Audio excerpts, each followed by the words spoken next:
Hi there, my name's Dr. Sarah Gordon. I am the CEO and co-founder of Satarla Risk Management. I therefore get to spend my entire life working with different organisations on how to make their management of risk practical, accessible and usable across the entirety of the organisation. No matter if we're talking health and safety risk, financial risk, legal, environmental, etc. It's all about bringing it all together so that robust and responsible decisions can be made. So today I'd like to talk to you about a culture of swans and elephants, which leads to an integrated and diverse society. So what on earth do we mean by this, and where has the inspiration for this talk come from?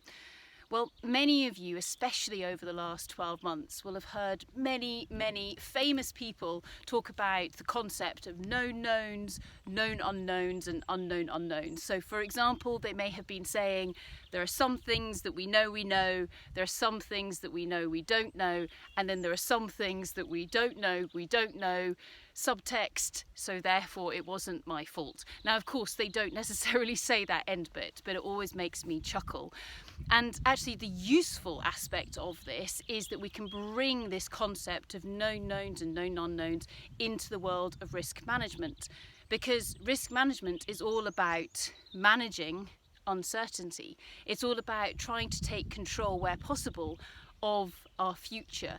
In some cases, yes, it is about managing threats, so trying to prevent bad stuff from happening, but in its broadest sense, it's about evaluating a situation, looking for both the threats and the opportunities, and working out, okay, do we want to try and minimize those threats?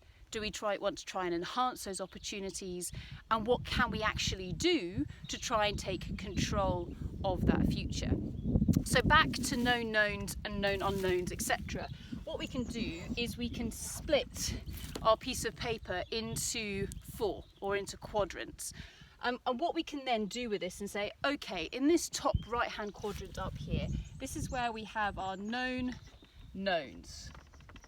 Now, in this quadrant, we know absolutely everything about this situation, or at least usually something has happened, usually there are some facts that we can draw on with regards to this particular quadrant up here. This is where we have things like incidents, this is where we have our issues, this is where we have our events. Okay, so up here we have our issues, which is often something that has come to pass, something that has happened. These are technically speaking not risks, because there's no uncertainty involved in this top right hand quadrant here. The way that we transfer this into the realm of risk is to say, okay, is there a potential for this issue or this incident to repeat? So if there's a potential for a repeat, that is a risk, because it hasn't happened yet. We don't necessarily know when it might happen, where it might happen. So we're now beginning to introduce uncertainty into the system. Similarly, if we have something that hasn't happened yet at all, okay, that is in itself a risk. So an issue is usually something that has happened. A risk is usually something that has yet to happen. So that goes from our known knowns down into our known unknowns. And so now with our unknown, we've introduced uncertainty into our system. And it's in this place here, this is where we have our risks. And these are the risks that we're often talking about. We put them on our highly interesting risk registers and our risk assessments, etc. We're not necessarily managing these risks yet, we're just acknowledging them. So down in this quadrant, this is where we have our acknowledged risks. Now, with regards to these, often people think that risk management is just about recording things in risk registers, producing pretty reports with impact against likelihood, red, amber, green, etc.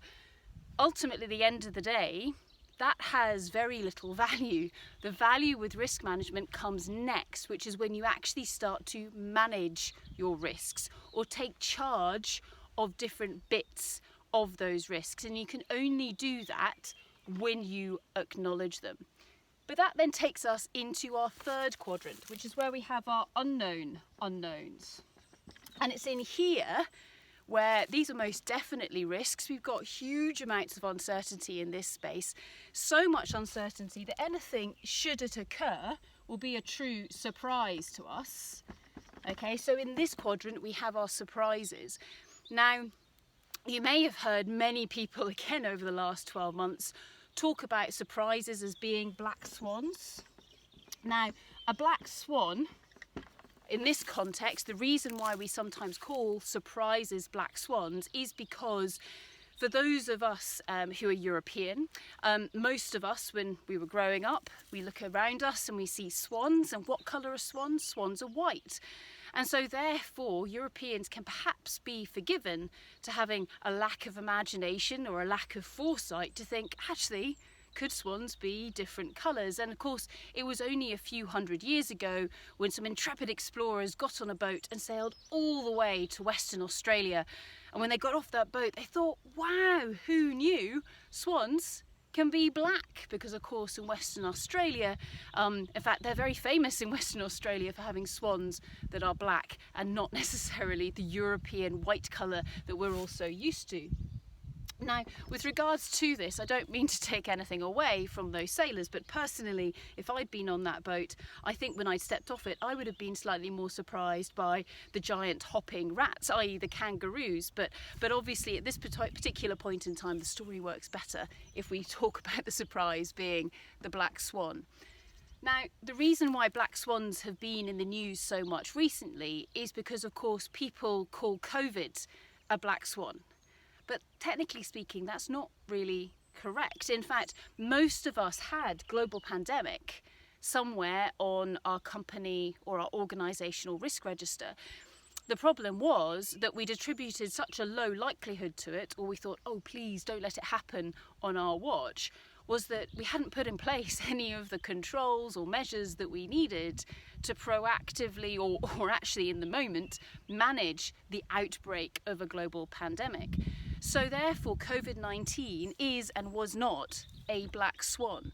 Instead, it was either something that organisations acknowledged and had made the decision not to do anything about, and so therefore had to scramble to get this under control, or it was something where it was a risk that they knew about, they just hadn't acknowledged it, and they hadn't thought it would ever happen to them on their watch, or whatever the case might be. And that takes us into our fourth quadrant up here, where again we have our known unknown, so similar to our bottom right hand quadrant, but up here in our top left, yes, we've got risks, but these are our unacknowledged risks.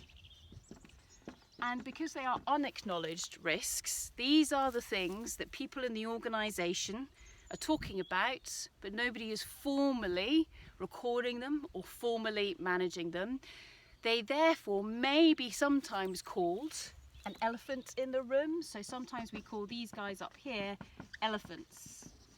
Okay, now with regards to these elephants, the most valuable thing any form of risk management can do, and it doesn't matter if it's health and safety risk management, environmental risk management, financial risk management, legal risk management, decision-making risk management, it doesn't matter. The most valuable thing that risk managers can do is to encourage and empower people to point their fingers at those elephants and move them down into the acknowledged risks territory. As soon as we start to do that, no matter where those individuals might be in or outside of the organisation, you begin to collect their diverse perspectives. And as soon as you start to do that, we can then begin to create the network of risk. Now, by network of risk, what I mean is that the old-fashioned way of doing risk management was to assign everything a category, put everything into neat little boxes. But the problem with that is that the real world doesn't fit into neat little boxes. Instead, the real world is an interconnected network of chaos, let's just face it. What that means is that one person's risk might be somebody else's cause or somebody else's consequence. We're all intertwined, we're all intermingled with regards to those risks.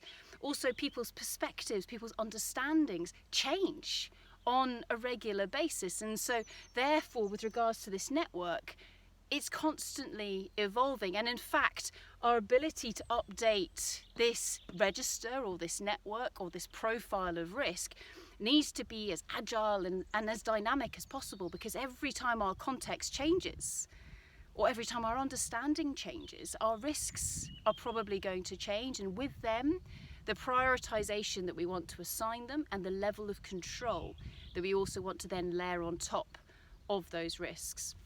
So, with regards to creating this network, we need as many people as possible to be feeding into us what they think those risks might be, because if they don't feed those ideas in, then we begin to create a herd of elephants that gets trapped up in this top left-hand corner. Now, these elephants can be created through a myriad of different ways. Firstly, it might be because you assume that somebody else is already dealing with a risk or has identified it and so has therefore moved it down into this territory. So therefore, it's not your place to waltz in and say, hey, what about this risk? Secondly, it might be because for cultural or sensitivity reasons, we feel uncomfortable in suggesting this as being a risk, or perhaps we feel silly because we don't feel it's important enough, or is it even relevant to what you're doing? So there's a sort of cultural barrier that often we need to be able to overcome. The third main reason why these elephants exist is because actually those of us who put in place processes and systems within organisations have done it in such a way as to create barriers to stop people from actually identifying and sharing these risks.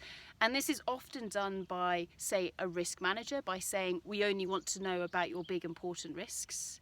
That immediately gives people something to hide behind, to say, actually, I don't think my risk is that important, don't worry about it. We don't need to speak about it.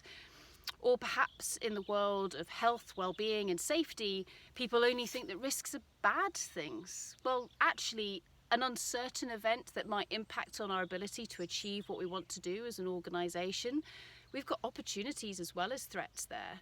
And often when we're looking at these decisions, there is a realm of tension that we need to look at between those pros and cons, and that pros and cons decision making, that is the risk management. Risk management is not just the understanding of the hazardous environment and then those risks that may result with regards to some of those hazards being released. Risk management is actually looking at it and saying, okay, well actually, do we want that to happen or don't we want that to happen?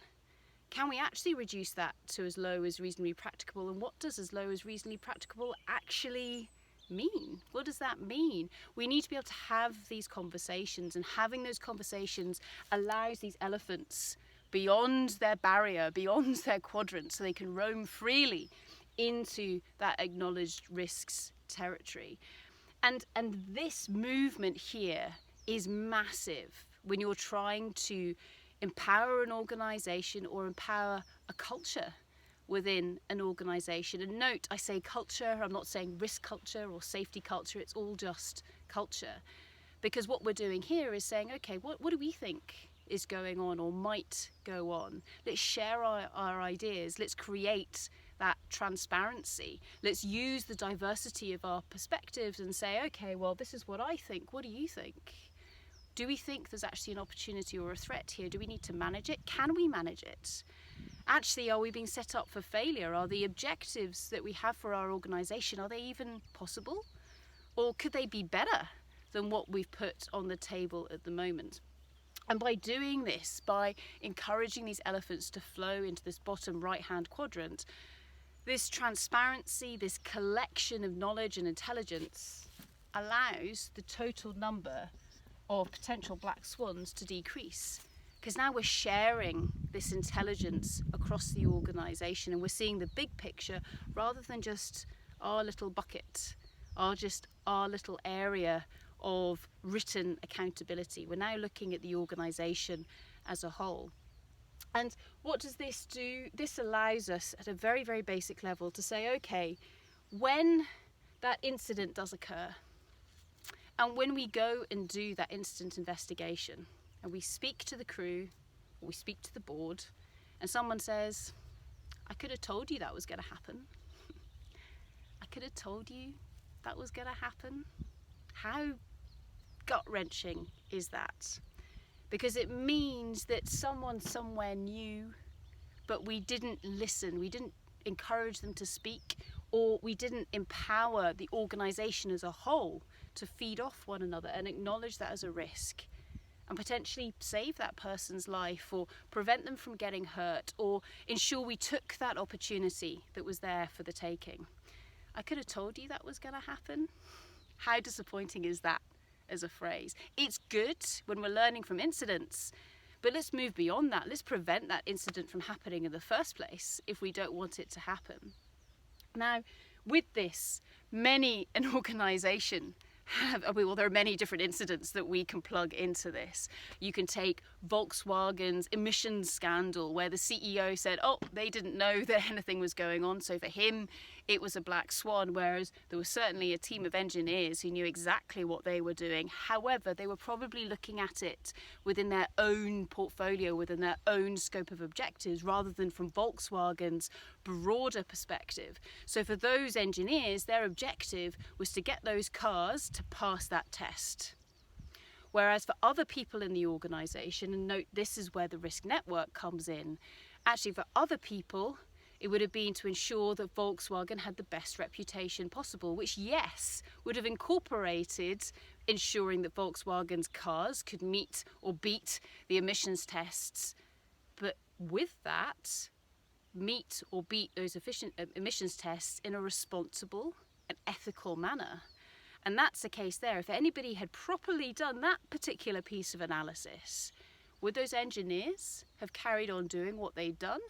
Or could somebody else in the organisation have gone to the regulator in California, which is of course the state where Volkswagen got caught cheating on their diesel emissions, and said, we all believe what we're trying to do with regards to combating climate change, but these targets are really difficult for us and the entirety of the automobile industry. And with that, recognising that those targets were too tight and moving it into the regulator's acknowledged risks territory, that could have saved a huge amount of heartache, not only for the automobile industry, but also with regards to emissions and climate change in general, because we'd have faced up to an elephant in the room that allegedly many people across the automobile industry already knew about. So we can talk about cars, we can talk about planes. What about Boeing and planes falling out the sky and the board of directors burying, perhaps, certain aspects of their accountability in the sand? Did it really need to take 2 planes to fall out the sky before that particular fleet was grounded? Or should there have been some sort of early warning signal to say, no, hang on a second, we acknowledge this risk and we're going to do something about it? The world of governance has changed markedly over the last few years, and no longer can senior leaders, in fact, no longer can any of us hide behind the concept of a black swan. Black swans have their place.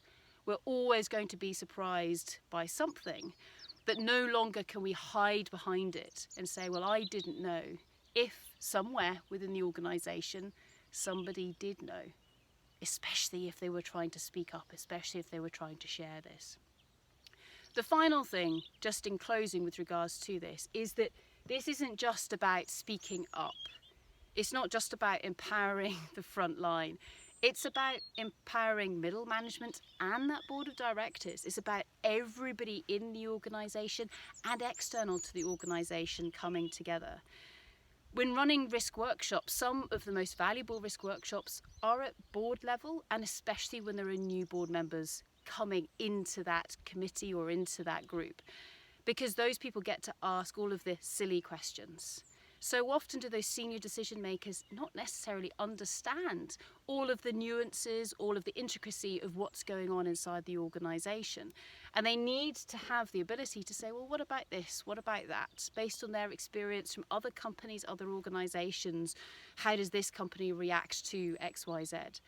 So when we're talking about speaking up, when we're talking about transparency, when we're talking about embracing diverse perspectives and integrating all of this together so that we can identify those elephants and try and reduce the number of black swans to as low as reasonably practicable, this is something for the entirety of our organisations, board level through to frontline and external to our organisations as well.